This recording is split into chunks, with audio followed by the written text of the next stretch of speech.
Hello here. Talk about the Delphi case a little bit today. I want to talk a little bit about. I saw on a few other channels, whatnot, what have you, that they were claiming that one of the ways that my person of interest has brought himself into the public eye has been going on online forums and whatnot, what have you, Reddit, Facebook, etc., and saying he has been the sole source of the first sketch. Okay. What's wrong with that is that information is coming from the POI himself. The more factual information that I have found to be true by doing my research is there was a sighting by a lady's daughter, by a sixth grader who was off at school that day. And I believe that is the source of the sketch. Do your research. Don't believe me. But that's where I'm going to put that.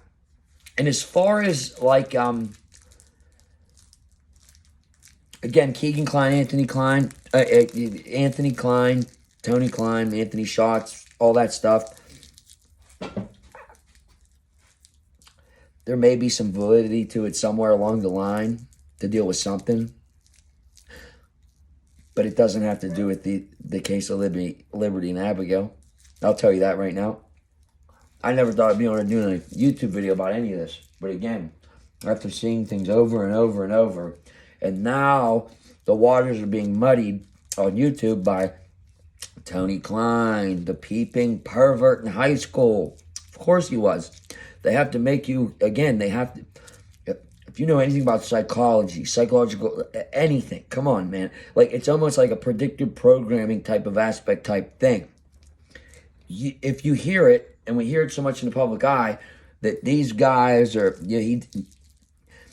they're basically telling you they did everything in the book to young girls except kill them. So now that act has been committed, they say, well, they did it. Now you have a whole backstory to put on top of them. You're right. The peeping Tony in high school and the Ron Logan connection. Come on, man. At least connect them to a person that's alive that can defend themselves. No, you connect them to Ron Logan, a dead guy that can't talk. I don't agree with that either. I mean, but again, why Ron Logan? Where the bodies were found, etc., etc. We don't know these things, guys. We've been going through this for so long. We've done all this research. These things are factual information. They want to do all these interviews on they want to do all these MSNBC News Nation specials on the Kleins. Why haven't anyone interviewed Cheyenne Shelby or Daniel Pearson? Why, in not one press conference with Mr. Carter, has anything been asked about these photographs? All right, they're irrelevant to the case. Fine, cool. Why the fuck were these girls on the bridge 305 when all this was going down and saw nothing? Or did they? What's their story? I don't have any factual information on anything coming out of Shelby, Cheyenne, or DP's mouth of what happened. I do. Excuse me, I do. I have that Cheyenne went to the bridge that day with somebody and ran into somebody and somebody. The somebody and somebody she had ran into were Daniel Pearson and Shelby. I don't know who she was with. I believe it, again, I saw over and over that she was with somebody. She was not at that bridge alone. Who was she with? Here's another thing. I also, researching information, that day, and Daniel was driving Shelby's car. What does Mr. Carter say in the press conference? Let's go back, people. We would like to know if anybody knows the identity of the driver of the vehicle parked at the CPS building between 12 and 5 on the 13th. The driver, not the owner, not the color, not the make, not the model. Again, do they know that was Shelby's car, Daniel was driving it? Are they trying to, again, validate a story? Or again, I think it was to scare him. Like, we know you were there. We know you lied in the beginning. We know you lied through. What is he more lied about? Just being there, what he's done, finding the girls. Was he the person that found them? I believe so. And it was he was somebody, wasn't he was somebody who was the two searchers closest to them when they found them.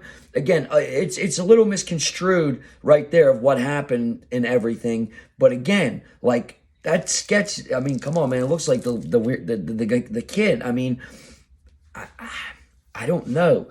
Again, and this is all coming in, looking at it a different perspective. I don't care. I didn't find motive. I didn't get into any of that. I'm just looking at the factual information of who was at the scene that day and why their stories are lying, differing, or changing. Like, I didn't have to go as far as looking into that and following it through a motive type of a way. I didn't have to come at this crime looking at it as coming in it like breaking it from the motive down. We could break this one from the people there at the time of the crime down and what happened, what they saw. Flannel shirt guy said something funny too. He made a call. What did he say when someone what did they ask flannel shirt guy and what did he respond? Comments, please. And then I'll make a video about that one next. What was said to flannel shirt guy and what did flannel shirt guy ask somebody or say to somebody? What was that little the confrontation on bridge when whoever put that down there too saw supposed flannel shirt guy on the bridge and their confrontation? What would you like a video on? What would you like me to talk about next? Again, I don't like said people's channels on here. I don't like certain people and what they do, but I have to respect if they have the same view as I do. And again, I don't like Mr. Snay the most, Mr. Rick Snay. But again, he does have DP as a POI because he maybe follow a little bit of information. I also do a YouTube channel. I mean, I don't want to disregard anybody's channel, but I mean, like when you see direct channels that are directly biting off of the murder sheet or people that actually put in some work to do something, it's sad. That's why I'll talk. I want to talk. I'm not going to sit here and go through and show you all this information. Then I'm just going to go watch someone else's YouTube channel. It's going to be on there. I'll talk about it, but I'm not going to tell you anything that I don't know for a fact or I haven't done my homework on and I'm 98% sure of. But if it's 98% sure, I'm going to tell you that. And if it's a fact, I'm going to tell you that. I mean, I didn't like the idea also in the beginning of the cell phone pinging around the different towers. Okay?